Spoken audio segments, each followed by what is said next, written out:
Windows 10 is done, over, finished, finito. Well, at least with feature updates.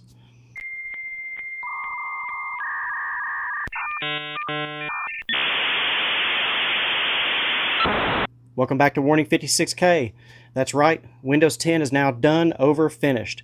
Starting with the latest release of version 22H2 back in October of last year for compatible models, and as of January this year, broadly available for all users, version 22H2 is the last version for Windows 10. Microsoft currently states that Windows 10's official end of support date is October 14th, 2025, so you still have a couple of years left if you're trying to wring out as much as you can from the OS. Long-term service channels such as enterprise environments will continue to receive security updates well past the end of support date, similar to how Windows XP and Windows 7 continue to receive long-term support well after their end date. I think that was average of about 5 years for both of those. But for typical customers and home lab users, it stops here. Some people may be thinking, wait, so what happened with the whole Microsoft saying Windows 10 will be the last and final version?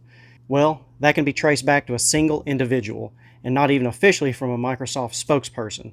The comment was made by a Microsoft developer named Jerry Nixon back in 2015 at a Microsoft Ignite conference. Jerry stated, "Right now we're releasing Windows 10, and because Windows 10 is the last version of Windows, we're all still working on Windows 10.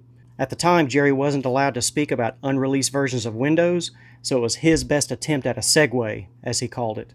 A Microsoft spokesperson later clarified, stating, "We aren't speaking of future branding at this time, but customers can be confident Windows 10 will remain up to date and power a variety of devices from PCs to phones, to Surface Hub, to HoloLens, and Xbox." A bit of a way of neither confirming nor denying his statements, but still led to a widespread myth that Windows 10 would be the last version ever. Unfortunately, it took another 6 years until Microsoft's announcement of Windows 11 to confirm that it was a myth. But now, to this day, it continues to hang around as a Microsoft promise that never got fulfilled. On an interesting side note, during a recent install of VMware ESXi 8 on a PowerEdge server, I noticed a couple of options pop up for VM guest environments. One for Windows 12 64-bit, and another for Server 2025 64-bit. At first glance, it struck me as being super early because Windows 11 just came out. But if you look at all the prior release dates, it's actually following the trend pretty closely. What may have desensitized me or anyone else might come down to how long we've had Windows 10 at our disposal. 6 years, which is a long run.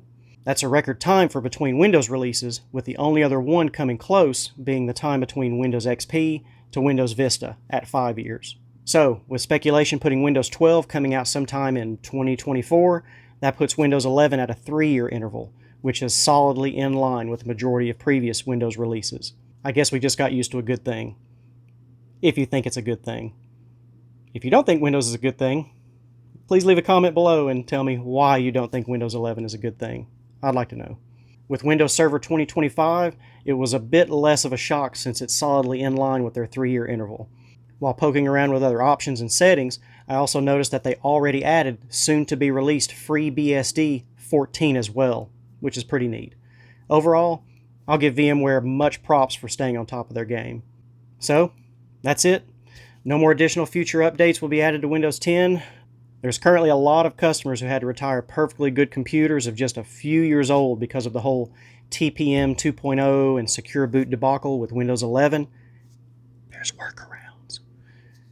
But that's a whole different discussion. Anyway, as usual, thank you for watching, and I hope you found this information useful. If you like this video, please give it a like and a subscribe to the channel, and we'll see you next time.